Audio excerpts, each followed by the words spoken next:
So students, welcome back to Solve classes. So in this video we are discussing about the solution of ISI MS QE 2021. So we are going to solve the question number 3. Question number 3 is from linear algebra. And it was a very easy question. Question number 3 says that A and B are two matrices such that product AB is defined. So the product AB is defined, right? Show that if columns of A are linearly dependent, then the columns of AB are linearly dependent. I am repeating the question. A and B are two matrices such that product AB is defined. Show that if columns of B are linearly dependent, then the columns of AB are linearly dependent. So let's start the solution. Suppose B is a M cross N matrix. That is, it has M rows and N columns, right? So considering B is equal to B1, B2, Bn, where each Bi is a M cross 1 column vector. Okay, so I am considering that the columns of B. So it is given that the columns of B are linearly dependent. So it means, given that this set B1, B2, Bn are linearly dependent.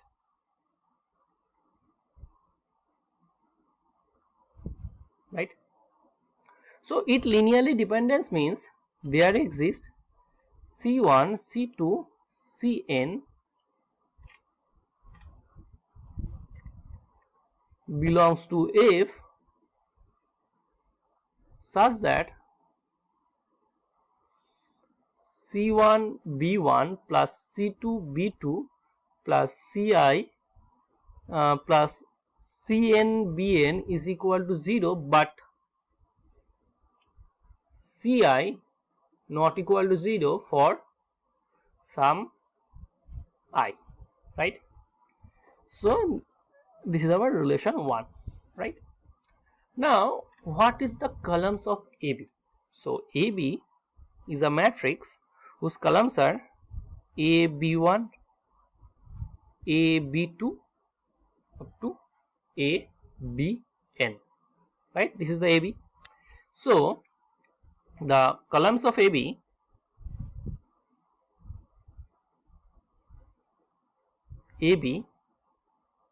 are AB1, AB2 up to ABN, right? What I am going to do, I am going to multiply 1 by A. Okay, multiplying 1, multiplying both sides of 1 by A. Okay, so let's multiply it. A into C1 B1 plus C2 B2 plus dot dot dot Cn Bn is equal to A into 0. So right hand side will be 0 and the left hand side becomes, by using distributive law, and I can write this scalar outside of A, so I can write C1 A B1 plus C2 A B2 plus Cn A Bn is equal to 0, right students? Now observe that there exists a I such that Ci is non-zero, right? That is, therefore AB1, AB2, ABN satisfying to such that, and there exists a I such that Ci is not equal to 0. Then I can conclude, then therefore AB1, AB2 up to ABN is a linearly dependent set.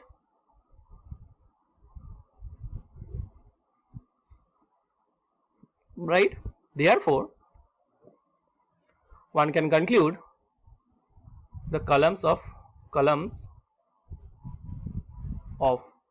AB are linearly dependent. Right?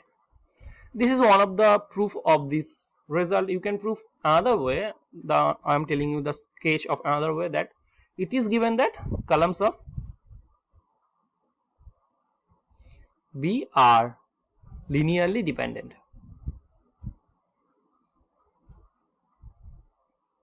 Right? So if you are going to consider this matrix B as M cross N matrix, we know that rank of B is less or equal to M comma minimum of M comma N. Now as there has the N linearly dependent columns, so I can say that rank of B is less or equal to N, right? So I can say that M is the minimum between M comma N, so it is less or equal to M, right? Now again consider the matrix A as P cross M, right? Then AB is the product P cross N, right? Again we know that rank of AB less equals to minimum of rank A comma rank B, right? So now rank B is less or equal to M, so I can say that this is less equals to minimum of rank of A. I am writing this row of A comma M, right? So I can say that as M is the smallest number from N, so I can say that it is strictly less than N, right? So rank of AB is strictly less than N. So it means that as there AB has N columns, if N columns are linearly independent, then rank of AB must be N or more than N. In this case, okay, are you getting my point? If AB has N linearly independent columns, then rank of AB is actually exactly equal to N. But we have shown that rank of AB is strictly less than N. Hence, I can conclude that AB has N linearly dependent columns. Okay, the columns of AB are linearly dependent. This is the first part of this proof. Let's solve the second part. The second part says that if EI denote the column vector with 3 elements, each of which is 0 except the ith element, which is 1. So E1 means 1 0 0. First position is 1, but all the other is 0. E2 is 0 1 0 and E3 is 0 0 1. Okay. Now consider a linear transformation L such that R3 through R3 defined by L of E1 is equal to E1, L of E2 is equal to E1 plus E2, L of E3 is equal to E2 plus E3. Okay, thus L3 maps R3 onto R3. Prove your answer. So it is given that L of E1 is equal to E1, L of E2 is equal to E1 plus E2, and L of E3 is equal to L of E3 is equal to E2 plus E3, E2 plus E3. So I can write L of 1 0 0 is equal to 1 0 0. L of 0 1 0 is equal to 1 0 0 plus 0 1 0, so that will be 1 1 0, and L of E3 means 0 0 1 will be E2 0 1 0 plus E3 0 0 1, right? So that will be 0 1 1, right students? Now let us find L. So to find L, let us take x y, z belongs to R3, right? So I can write this x, y, z at x into 1, 0, 0 plus y into 0, 1, 0 plus z into 0, 0, 1 is equal to x, y, z. So taking L both side, I can write x, y, z is equal to L of x into 1, 0, 0 plus y into 0, 1, 0 plus z into 0, 0, 1. So I can write this is equal to x into L of 1, 0, 0 plus y into L of 0, 1, 0 plus z into L of 0, 0, 1.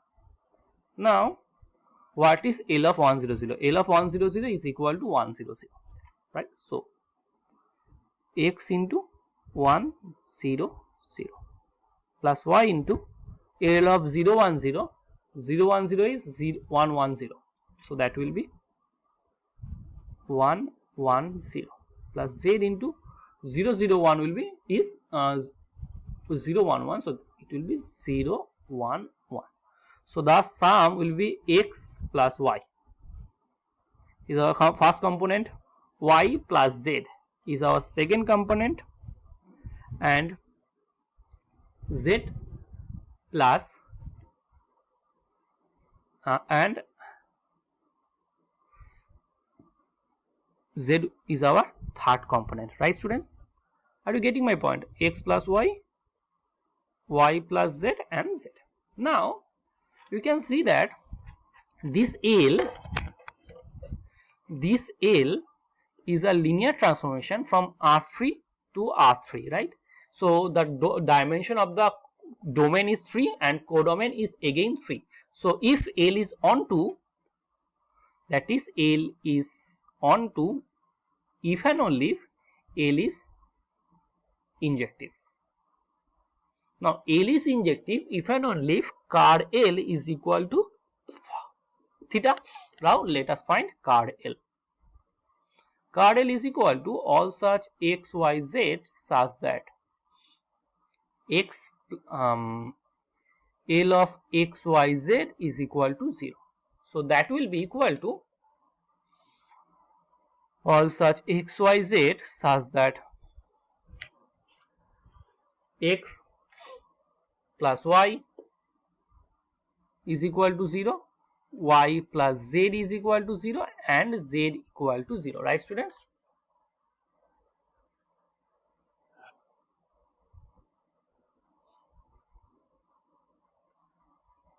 Now from this we can conclude that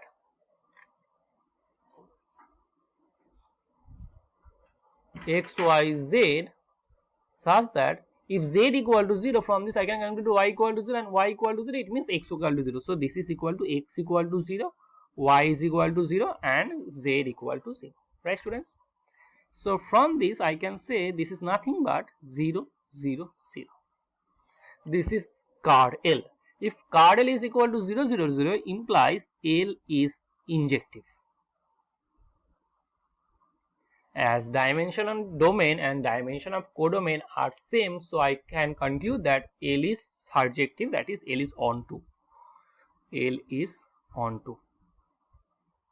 So we have shown that L is onto, and we need to this is our question, does L maps R3 onto R3? Yes, L maps R3 onto R3. So we have solved the question number 3. So in this video we have solved the question number 3. Thank you so much for watching this video, students. So that's all about question number 3.